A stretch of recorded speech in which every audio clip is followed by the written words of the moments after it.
FHEBadMormons. I'm Mandi. I'm Charlotte. I'm Cortney. Yeah! And we're all together! We are recording a podcast for you today. Live from Disney Resort in California. Clearly says on the screen, welcome to the no last name party. We got our booze, we got our snacks, We got our dignity for now. we got our Star Wars costumes. Yes. So Yeah. we're here recording on the May 4th. May the 4th be with you, Charlotte. May the 4th be with you, Mandi. And- Always. May the 4th also be with you, Cortney. Thanks for including me. Courtney's not as big of a Star Wars, what's the word? Fanatic? No. Obsessive? Crazy? Yeah. Anyway, she likes it. Super fan. But she graciously agreed to come to the nerd convention with us today, which is why we're at the Disneyland Resort. They're going to close down the park at 9 o'clock, and then only people with Star Wars Wait, we can't tickets. get in until 9 o'clock? Well, we get in at 6, but they kick everyone else out at 9. How can they tell who's I who? don't know. We're going to find out. That'll be very I think we have interesting. wristbands or something, or lanyards. You don't have a or... wristband. Get the fuck out. This is our park now. We chest bump people who don't have lightsabers. Get out. Get out. Anyway, sorry. If this is your first time listening to our podcast, I'm sorry. You're getting a very manic version of it because we're very excited. Right? And, we get drunk. We tell you stories about things we did when we were drunk. And you laugh at us. And we love it. We love it. We smile. And you keep hitting play every week. And I just can't thank you enough. And we're wondering why. What's wrong with you? Because just as I love watching Teen Mom and 16 and Pregnant, I just know that my life could be a lot worse. Mm-hmm. I used to love watching Toddlers and Tiaras. Mm-hmm. Yeah. But did you hear that a toddler passed away? Oh, shit, no. Yeah, like she's 16 or she was 16, and yeah, I read that while I was drunk at the airport. It made me cry. Oh, Drug overdose? Suicide. Ah, fuck. That's can't make fun of that. No, we can't make fun of that. I mean, I guess I can't really make fun of a drug overdose either. But I wish they'd put that show back on the air. It was amazing. Hey, thanks to our patrons, special shout out. Thank you so much. Thanks You for guys are supporting rad. us. We love you. And don't worry, you're not going to have to listen to the mess we created last night. We may have tried to record this last night when Cortney flew in, but she had a 4-hour layover in Las Vegas, so clearly it was very clear and concise and well thought out. Las Vegas is a very pushy town. They push that booze on you as soon as you land at the airport. They're like, here, drink this. And You're like, say, okay. who am I to say no? Right. I'm just a girl. In Courtney's honor, or Courtney's defense too, you were also very drunk by the time we all Listen, met up I together. wasn't very drunk. I drank half a bottle of wine. I mean, really, how drunk can you get off of half a bottle of wine? Fair Thank you enough. for defending me, but I'd appreciate it if you just walk right up on stage and slap her across the face and say, keep Courtney's name out of your mouth. Hey, I have a fun thing for you guys for Mormon Corner this week. Okay. Do you want to know what it is? Yes. It's a recipe. I didn't pull this one from the Mormon Trail Cookbook. Oh. I pulled this one off the internet, and all I know about it is that it's called Jezebel sauce. Jezebel sauce? What comes out of my vagina a month later. I was going to say, no, that's blood farts. And then I was like, don't say blood farts on the podcast. And now you've said it twice. It's kind of weird that you think my vagina farts, but okay. I know. There's a lot of things wrong with me, Courtney. You should know this by now. Okay, so I'm going to read you guys Jezebel sauce. It's on a blog post. It says, this was a very popular post from December 17th, 2015, especially during the holiday season. Anna served it as part of her Christmas Eve meal appetizer offering. Just can't tell you how good this is, so you have to experience for yourself. My heck. Don't be afraid of the horseradish. It's a subtle kick, and the sweetness of the preserves and marmalade pair well with it. I don't know what's happening. Oh my heck. Oh my heck.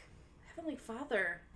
I must apologize for the size of the cream cheese block on the image. Someone, who shall remain nameless, decided to cut a chunk of it off for their bagel one morning, although the whipped cream cheese was right next to it. Just saying. Okay, we're stopping. We're not reading any more of that. Someone's not getting enough dick. Oh my heck, Cortney, don't say that. Did she just say the D word? Dear Heavenly Father. Divorce? All right, here's what Jezebel sauce is, you guys. Jezebel sauce. It's a jar of pineapple preserves, a jar of apricot preserves, a cup of marmalade, orange marmalade. Paddington too, represent. A jar of prepared horseradish, a tablespoon of dry mustard, and an 8-ounce package of cream cheese. Okay. Combine all the ingredients and store them in the refrigerator. It should, there's mistakes already because it should say everything but the cream cheese, because basically what it wants you to do is mix the jam, the horseradish, and the mustard together. Pour it over a brick of cream cheese. Is it weird that I'm having heartburn just listening to this? And yeah, in this iteration of it, I'm sure that their idea was not to pair a cocktail with it. But Cortney, I'm going to ask you, what cocktail would you pair? You are pairing it with a Bloody Mary, because after you stir your Bloody Mary with that great big celery stalk, you're going to take it out and jab the cream cheese with it, have a bite of it, and then stir your Bloody Mary around some more. Nice. Actually, I don't hate that. I could do that. Horseradish Except for all the and fucking sweet. marmalade and the apricots. Yeah. Bring it up again. All that background noise, the pound town that's going on. We're in a very high tower. We're in the Frontier Tower at the Disneyland Hotel. Fancy hotel. Very fancy. Overlooking. You tell him, Cortney. It's overlooking a goddamn construction site. It's like that time that I went on Travelocity and I was going to book a hotel, and they're just like, you could book it for this really, really tiny price, but we're not going to tell you what it is until after you hit yes. And I'm just like, please don't be circus. Please don't be circus. And then I hit yes, and they're just like, you're staying at the Riviera. And I was like, sweet, it's not circus. And we get to the Riviera, and we check in, and I throw open the windows, and I have a view of circus. I have a story about circus. I don't know if I've ever told it. I'll save it for story time. Perfect. Just tie it in there. Perfect. Yeah, that was... Well, it kind of reminds me of what Mom used to make. Big block of cream cheese with cocktail sauce, so horseradish and ketchup, and the little those bay shrimps on it. Did you say the cocktail sauce was horseradish and ketchup mixed Yeah. together? Okay. Yeah. And then you put it on a Ritz cracker. That was actually really good. That was really good. So, maybe this monstrosity won't be so terrible. It's do you think that's a Mormon thing? Just throwing shit on top of a brick of Yes. cream cheese? And it also is that way I weigh 800 pounds right now. I did when we were looking up things. I don't know why. I was Googling Mormon food last night, probably trying to help contribute, but didn't. Was taking that whole can of pineapple that are not diced, but they're this, it's got the circle out of the middle. It's called cord pineapple. Cord pineapple. And then just putting Jell-O all around it, and then putting it in the fridge so that you're putting it in like a cylindrical mold, and yes. And then you just cut it so there's Jell-O on the outside, Jell-O on the inside, and pineapple in the middle. And I don't hate that idea either. The only thing that can make that better is some shredded carrots. Maybe a little cottage cheese. Oh, okay, fuck off, you guys. I know we've talked about this before, but like you always say, not everybody listens to every episode. They should. But there's something oddly so comforting about green Jell-O and cottage cheese and pineapple to me. It's like everybody has like a weird food they ate when they were a kid that's like comforting. It's like, oh, mama, or whatever. My mom loves me. She gave me green Jell-O with carrots. Yeah, but it's like the texture of green Jell-O with carrots. It's like Jell-O-y, lumpy, salty. Like there's nothing good about the combination of any of it together. It's like sweet, salty, you're not selling me slimy, squishy, and hard and wrong. Everything about it's wrong. But for some reason, when I eat it, I'm like, oh, mama. That shit's fucking weird. I know. I feel the same way about she was shit trying to kill you at a young age. I need a counselor. Shit on a shingle, which apparently is not what the Mormons called it, but it's tuna fish gravy on toast. Tuna fish? Yeah, it's like. So they eat it in, I guess, the Navy, and the Navy calls it shit on a shingle. Because every time I try to explain it to someone, they're like, oh, you mean shit on a shingle? I'm like, well, the Mormons would never call it that. See, shit on a shingle, when my grandma made it, she said the only thing that the Carl Budding lunched meat is good for is shit on a shingle, and you mix that up with gravy and you dump that out on a biscuit. So it's the same concept, just with different ingredients depending on your locale. And I think that my grandpa on that side was also in the Navy too. Ah, so there you go. Mm-hmm. What would you eat with shit on a shingle? Like, what would I eat with it? Probably Drink some with it. I'm eggs sorry, and drink hash with it. browns. I hope there's some hash browns. What am I going to drink with that? It's fucking breakfast food. I'm going to drink a mimosa. I'm gonna have a late beer. That seems like a Navy thing. I'll go for a White Russian. Gross. All right, let's move on. Let's talk about some cool shit. In the Navy, I'm going to have a shot glass full of cum. Semen? We can edit that out. Oh yeah, totally. I'll totally edit that out. Semen with their semen. We've been dying to ask you since, so all the three of us are big movie fans. We have been since forever. We actually speak 90% in movie quotes to one another. But we like to go to the Cineopolis, where with the, they bring you wine and you can have your recliner and they bring you a bowl of popcorn and shit. We ordered a salad. I don't know. It was weird. Eating a salad in the dark might be one of the fucking weirdest things I've ever done. So the day before was Craig's... Well, actually, this was his birthday when we went to the movies, but the day before we went to Wind and Sea down in Dana Point and had their Mai Tais, which fuck you up. They really fuck you up. Then, because you're already fucked up, you think it's a great idea to keep drinking over at Turk's, which is what I did. And I drank a lot of martinis. I blacked out. I don't remember. Was there a magician there? There was a magician there. I just remembered that. He had their Mai Tais was like a sneak attack. Yeah. Oh yeah. No, it's like Big Mama's, man. You don't fuck around. 3 Mai Tais and you will black the fuck out. And they don't taste boozy. That's the thing. You know what? You think we'd know this by now because we've all done it a few times. No, we still do it. We still go back. Every year. But so I was hungover as fuck the next day because of the amount of mixing. I also drank wine. I don't know. Martinis, wine, and Mai Tais. Great idea, Charlotte. Hey, this is internet, by the way. This is Charlotte's signature move. When you're too drunk to be making good decisions, when you're at that point, you should probably drink water. Without fail, every single time, guess what Charlotte orders? Martinis. That's my girl. Not like a lemon drop where it's mixed with things. I go straight vodka dirty martinis. Yes. Anyway, sorry, go. But anyway, so me and Mandy have been laying around all day like, what do we want to do for your birthday, Craig? So we decided to go to a movie. And so when we're in there, I was like, give me a margarita. This has to end. This hangover is not going away on its own. And then I was like, I'm going to be healthy. And I ordered a salad.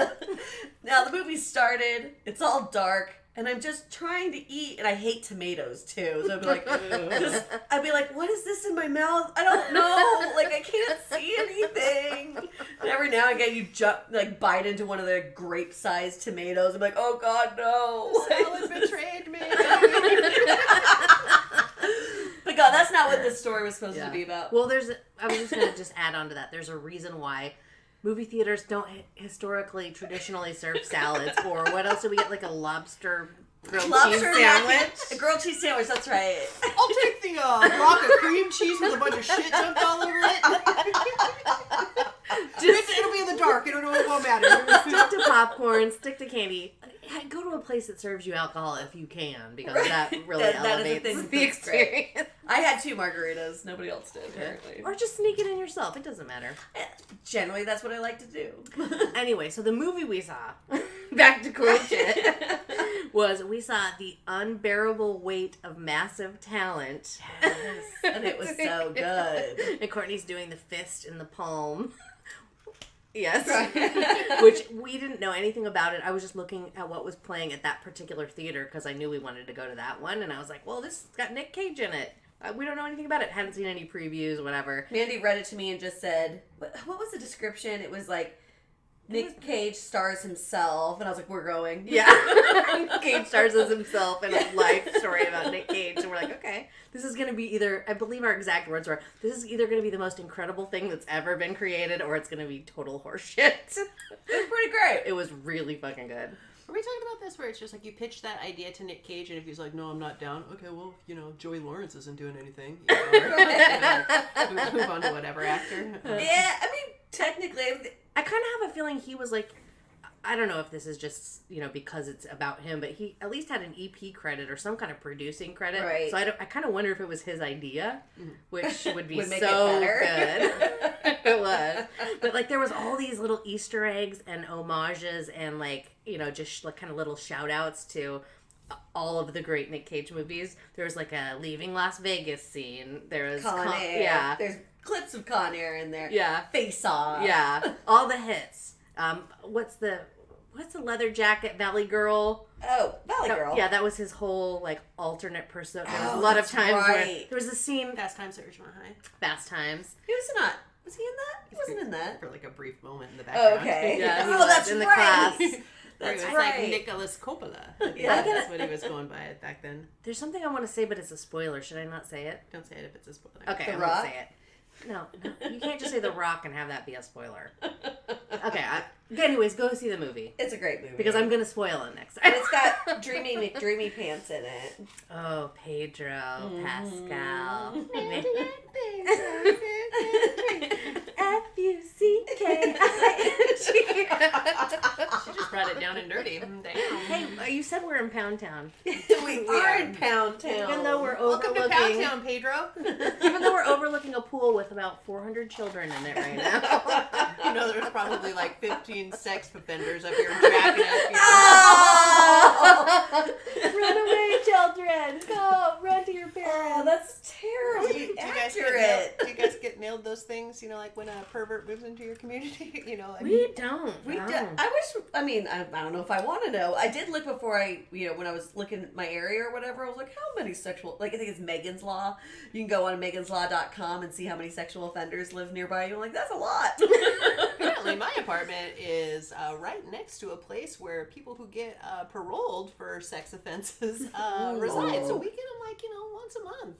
When I lived on Garden Street, directly across the intersection, that's where all of the parole people would go. Yeah, that happens, yeah. I call it sexy mail. And then I hold it up and I wave it at Joe and I'm just like, I have options. You better start treating me right. You gotta put the toilet seat down, motherfucker. Damn, he only likes kids. He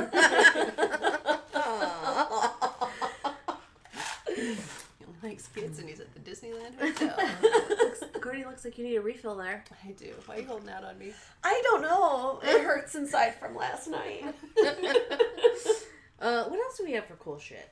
I started watching The Flight Attendant on Netflix. Ooh, tell us about that. So I started watching Russian Doll. Wait, am I having a flashback? For the third episode in a row.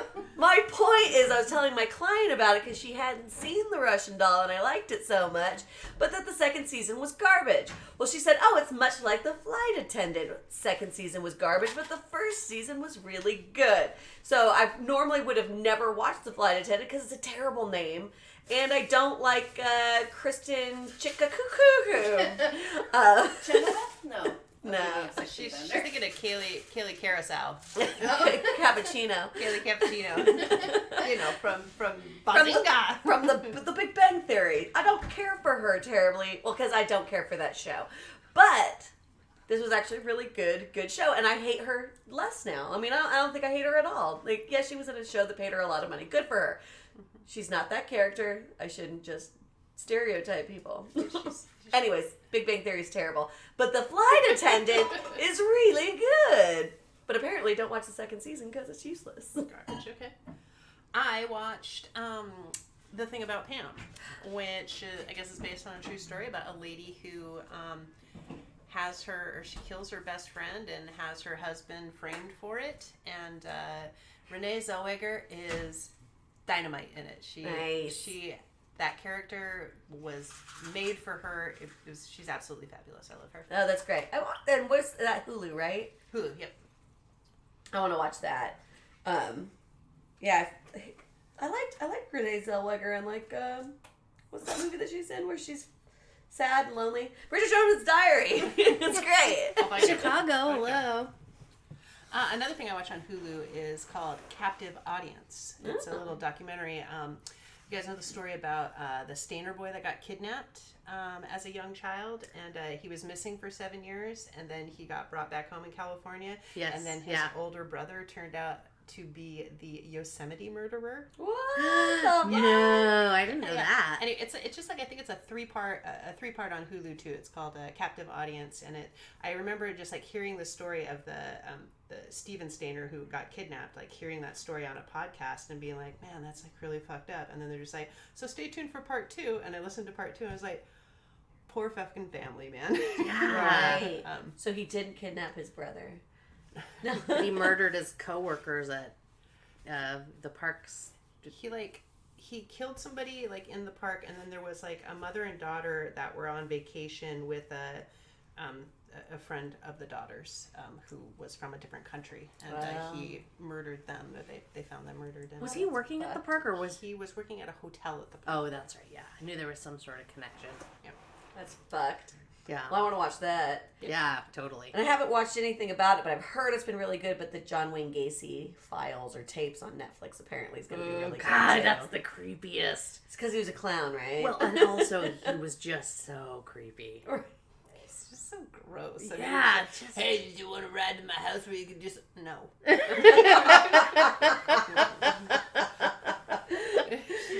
I could see like people getting in Jeffrey Dahmer's car. It's just like, that'd be attractive, but right.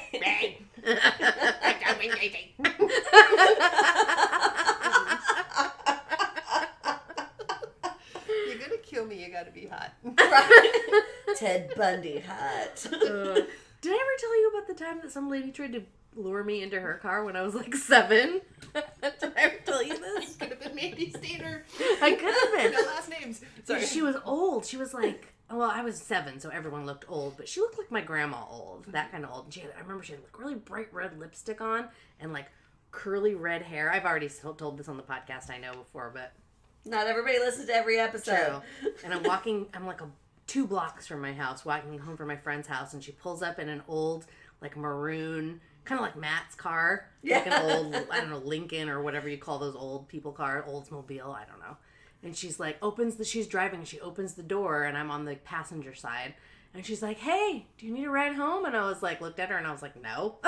I'm 7. Right. No. She's like, oh. And she's like following me just as fast as I'm walking and pacing me. And she's like, hey, do you want some candy? I have some candy in here. And I looked at her and I was like, no! I started running to my house. Yeah. Oh, I know you got any cream cheese? It's just like, so what do you think that lady want?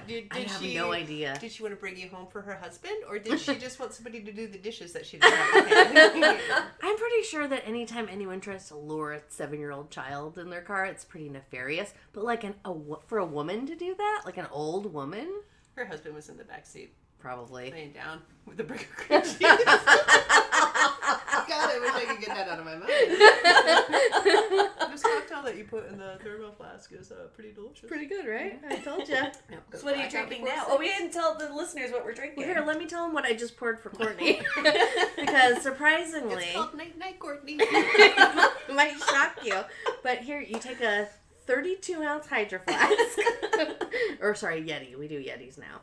You put about, I don't know, an inch worth of Cointreau. Two fingers. 2 fingers of Cointreau.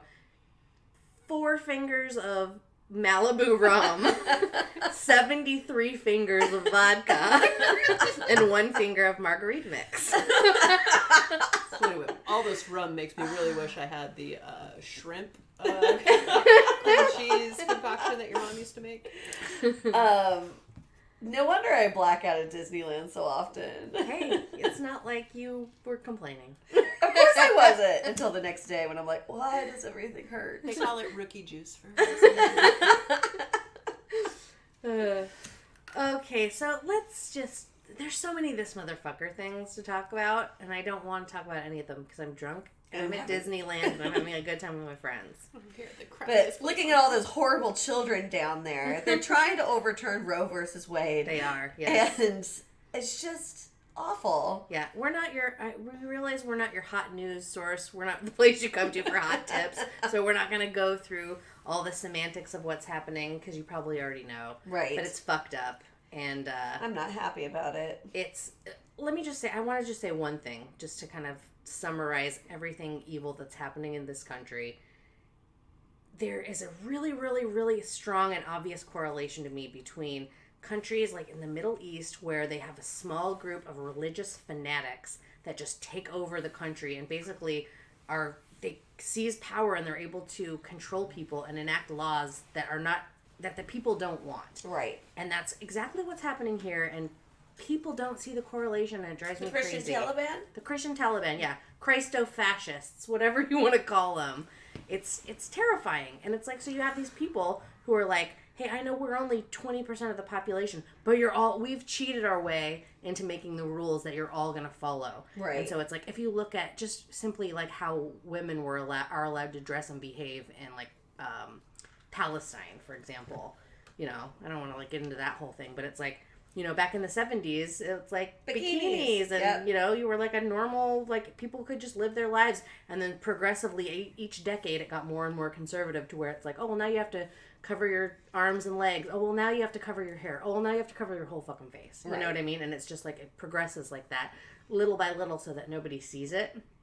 And I mean, we always joke about the parallel between like all the trucks with the lines of trucks and dudes with guns and their ISIS flags. Right. Now it's the MAGA people. Yeah, with their Trump flags. But they still got the guns and they still got the trucks. And if you try to compare the two to those people, they just get absolutely outraged. And they're just like, that's completely insane.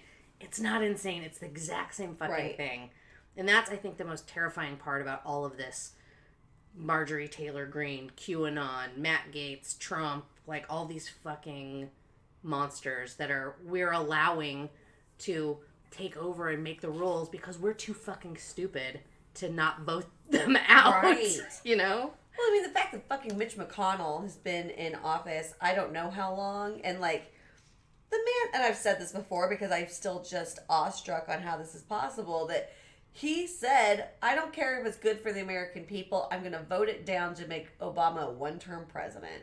And he has somehow been reelected how many times? Right. What the... I mean, I get it's Kentucky, but seriously, Kentucky, get your shit together. Right, yeah, totally.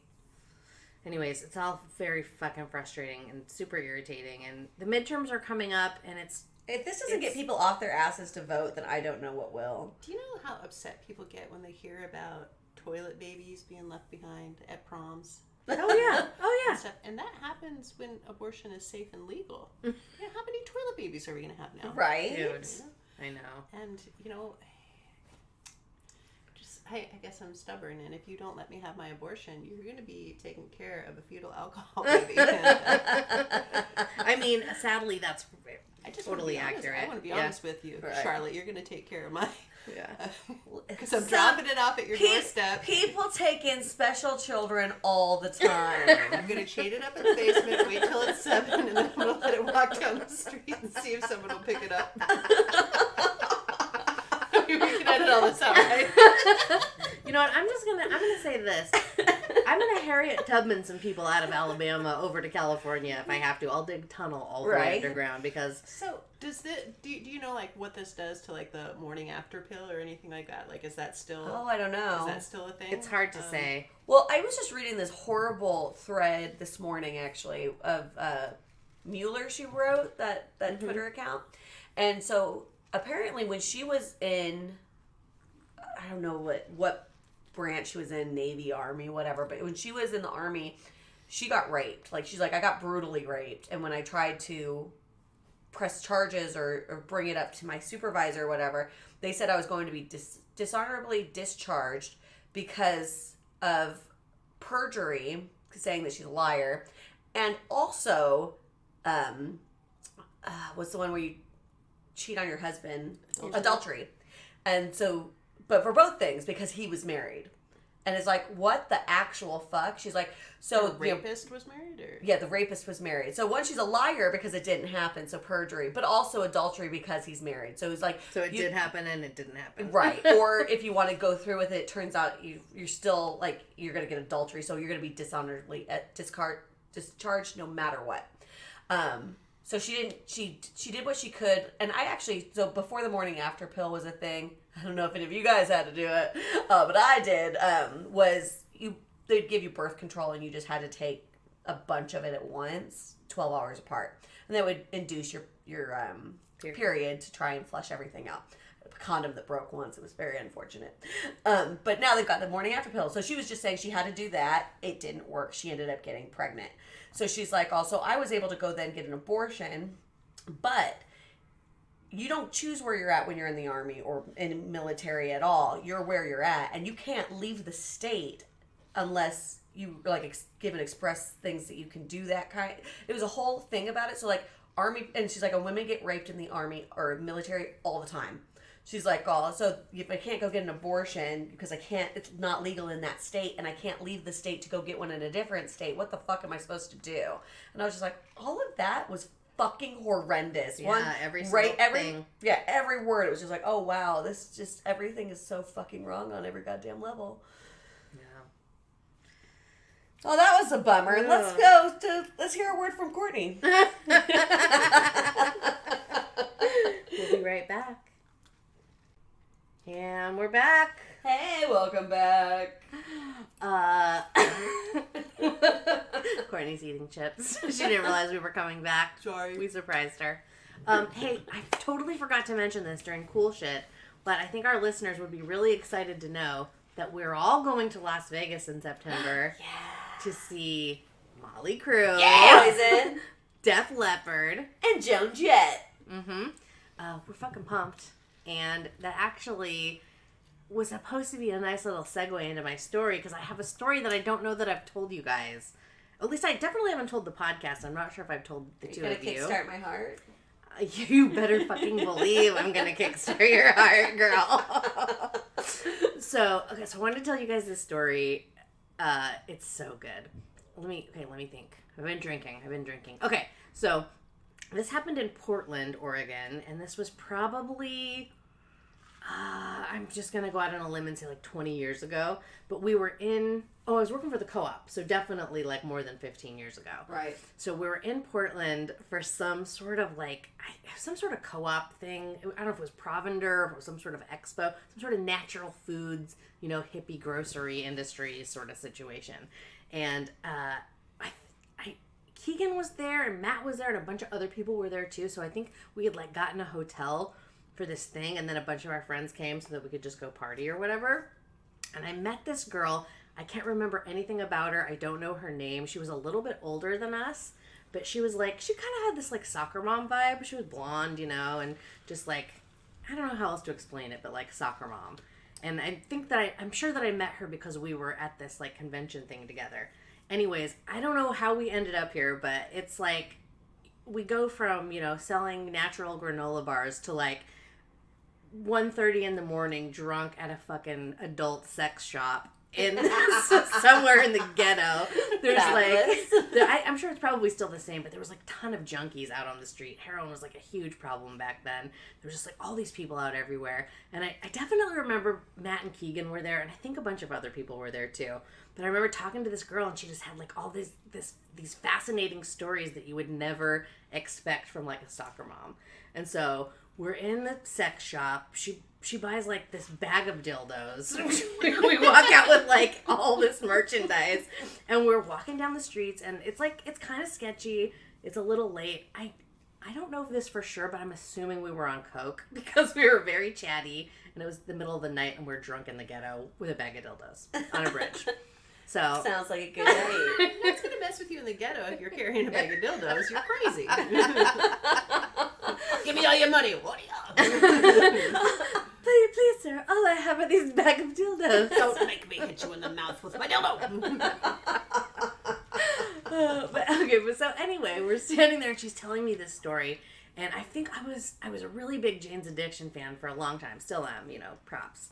But she was like, oh yeah, Jane's Addiction. I love Jane's Addiction. We got to see this show, in Hollywood and blah, blah, blah, which led her into these stories about how she was this like hot girl in Hollywood in the 80s when like all the hair bands were blowing up. And I was like, tell me everything. Tell me what you know. She was like, yeah, do you remember that poster or it was like a flyer, and it turned out to be kind of a famous one. I remember it was on pink paper. I think it was Poison, but it might have been Motley Crue. It was one of those two bands. And it was basically a girl's ass in really short shorts, denim cut-off shorts with fishnets on underneath. And all you could really see was like one ass cheek and like the half of the other ass cheek. And then it was like the band's names and stuff. It was either at the Whiskey or the Troubadour, one of those like famous legendary places. But she's like, yeah, that was me. That was my ass. And I was like, shut the fuck up. She's like, no, yeah, that was my ass. I had your ass on my wall. Yeah. And she's a soccer mom, so it's like not quite fitting. But she's like, oh yeah, I was wild back in my day, you know. And these are also like the posters, the flyers that you would like Xerox, you know. Right. You would like put it together very crudely, Xerox it, and like staple them all over every telephone pole in Hollywood or whatever. And so she's like, yeah, that was my ass. And I was like, bowing down before her. I was like, oh my God, that's so cool. She's like, yeah, oh my God, yeah. I fucked Bret Michaels. And I was like, what? Hold on. Go on. You fucked Bret Michaels? And this was before like Rock of Love. Right. Ever came out. So we didn't know that like pretty much the whole world had fucked Bret Michaels at this point. Right. The man likes to fuck. I don't know. So she's like, yeah, I fucked Bret Michaels. And I was like, what was it like? Tell me everything. She's like, well, he has a micro penis. And I was like, really? What? She's like, yeah. She was like, it was like, if I'm being generous, it was 2 inches. Ouch. Hard. And I was like, oh no. And then, you know, now that's like public knowledge after all the girls getting on the Rock of Love bus with him and being like, oh, you know. I'm so glad he didn't pick me. Yeah. But yeah, just, I hope I just wanted to convey to you, soccer mom, bag of dildos, Bret Michaels, micro penis, Portland, Oregon. I really don't like the term micro penis. I prefer baby dick. Little kid wiener.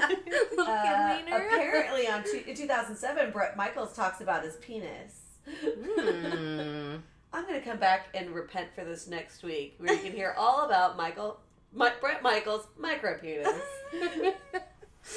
Maybe for that show that we're going to, maybe like when Poison's out there, we should all be wearing t-shirts that says little kid dick. I don't want to. Oh, this is kind of rad. There's a website called The Penis Chart. Metal Groupies Kiss and Tell. Gossip Rock Forum. It's about goddamn time. Pull up Nikki Six. Someone in here just said, damn, link of the century. Did we just come up with a new segment? Yes. Metal dong of the week. Ooh. You know what the first one is? What? Art Alexakis from Everclear. Oh no, don't say it. Art has an 8-inch cock. Oh, wait. He's loud and practically rabid for eating pussy and rimming. He loves his balls sucked, is a great kisser, and enjoys his encounters in odd, semi-public places. Art has a huge sexual appetite and is very loud, likes to talk dirty.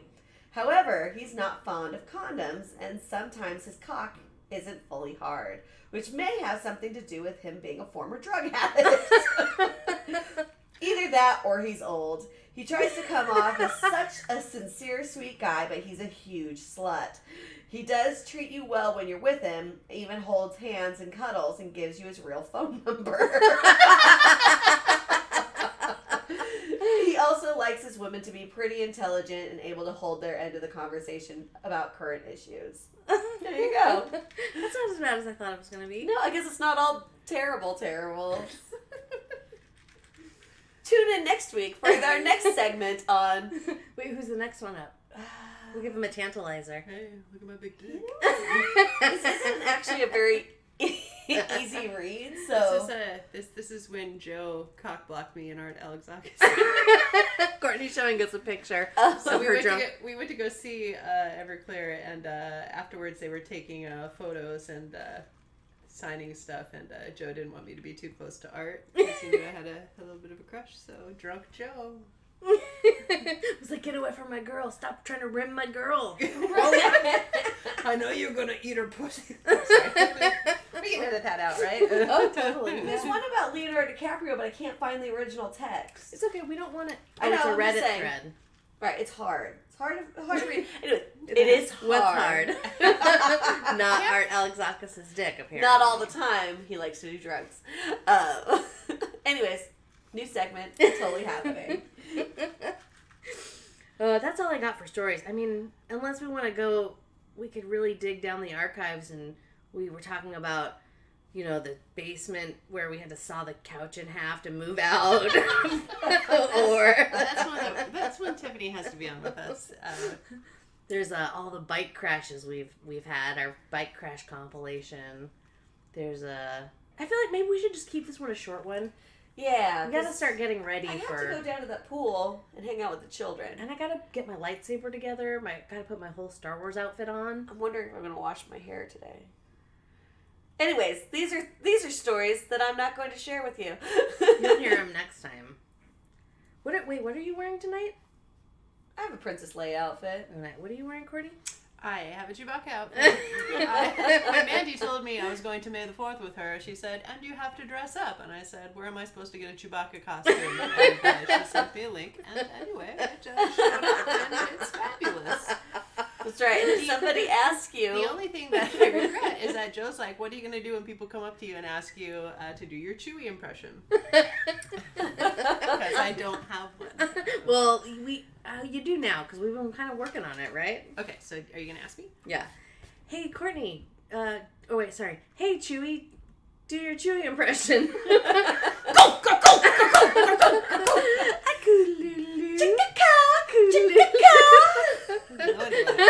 You fucking Star Wars nerds are getting arrested. Development. And if you'd like to get arrested, head over to Apple Podcasts and leave us a review and a rating. If you bank Brett Michaels, or maybe your ass was on or if you own the picture of the ass we're talking about, please email it to FHEBadMormons@gmail.com. You have any photographs to make you We're on all the social medias: Instagram, Facebook, Pinterest, Grindr. MySpace. We're also on the YouTube. Like and subscribe. Share with your friends. And if you'd like to become a patron, you can do it for as little as $3 a month, and as much as you want to give us. Just head over to Patreon. And there's something about merch going on here too. That you can purchase it. Take your shirt off. How about Pound Town?